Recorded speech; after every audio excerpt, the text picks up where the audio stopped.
président Ousmane Sonko Abbas Fall Birame Souleye Diop ak moom Pape Mada mi fekkoon ndaje ma ca kër Macky Sall ca Mermoz ak waxtaan wa mu génnewaat lépp ci biti ci ñàkk bàmmeelu biir loolu la yéenekaay bi di susu a njort ni moo waral ñu jële ko ca présidence de la république ndaxte boo jegee kilifa da ngay am bàmmeelu biir ndaje moom li am ginnaaw ba Diomaye jëlee bopp réew mi di waajal dem ca présidence de la république ñu seetu woon président Macky Sall Pape Mada ne waxtaan woowulee dañ doon waajal dem giñ doon dem ca palais ba Cheikh Bamba Dièye mi jiite aéroport Blaise Diagne moom nee na dina indi ay yeesal ca kër ga ndaxte kër ga nan ko fekkee ak salaire ya ak recrutement ya faaw ñu wàññi liggéeykat ya ngir kër ga mën a nekk ci jàmm ginnaaw artu ya mu artu woon moom kooku la di Cheikh Bamba Dièye yéeni kaay bi di laas ne la mu waxe woon jëfe na ko moom Cheikh Bamba Dièye ni daal dina wàññi liggéeykat ya xool dépense ya ak la kër ga yenn woon mu yenn ko ngir aéroport ba mun a oyof toll lu may loolu rek mën nañu na sax ci yéeni kaay bi di 24 heures mun a ay licenciement jële fa ay liggéeykat mënta ñàkk ngir mën a jubbanti ndëngate ya fa amoon ci atum 2022 jàpp 2024 ci mbooloo man fa soloon ñu dajaloo ci aéroport ba te diisal ko gann ba roplaan ya génn sax da leen di jafe ca aéroport ñu jóge aéroport dem ci port autonome bu Dakar port ba mu ngay judduwaat yéeni kaay bi di 24 heures ne port bi ginnaaw jafe-jafe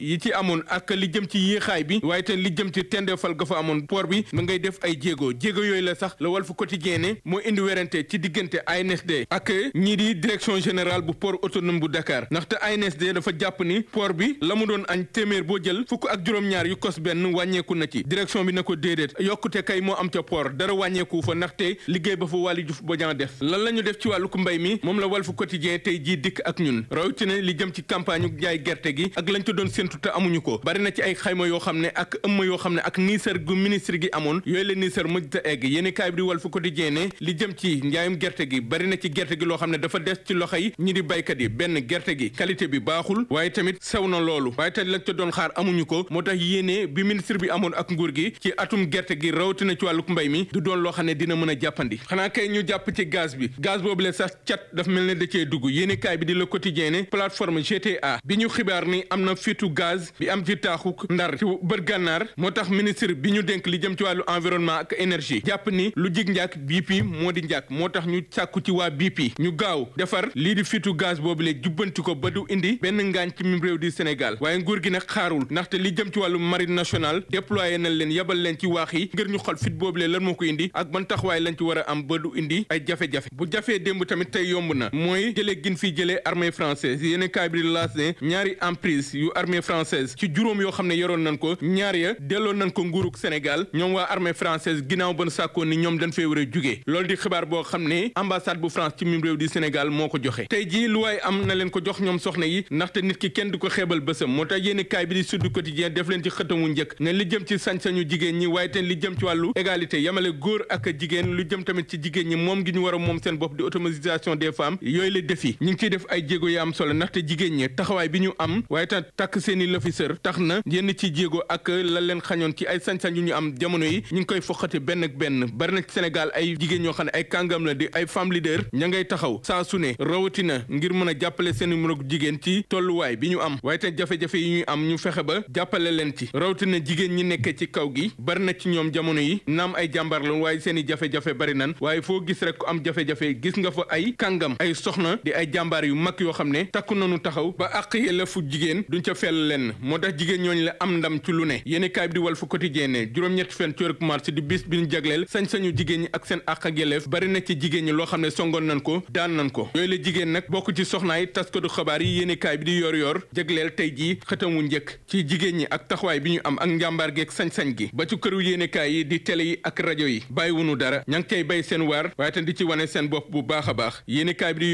yor ne xoolal bi go bopp ba ci Mariama Darame bu RTS ak Astou Dione bu RTS 2 ba ci Khady Silla bu Walf TV man ma boole ci Awa Diom Ndiaye jigéen ji mën góor jaay nekk tradipraticien bu yàlla may xam-xam lool ci wàllum pajum cosaan bari na lu ma koy présenté ci sama chaîne YouTube bi daw leen ci moom seeti ko yàlla may na ko xam-xam lool de macha allah numéro téléphone baa ngi nii mu ngi nekk Kër Massar woo leen ko lu xeetoog ay cancer diabète hépatite B ak hémorroïde ak yeneen ak ay ñaan aussi yépp mën na leen ci dimbali ginnaaw yàlla numéro téléphone baa ngi noonu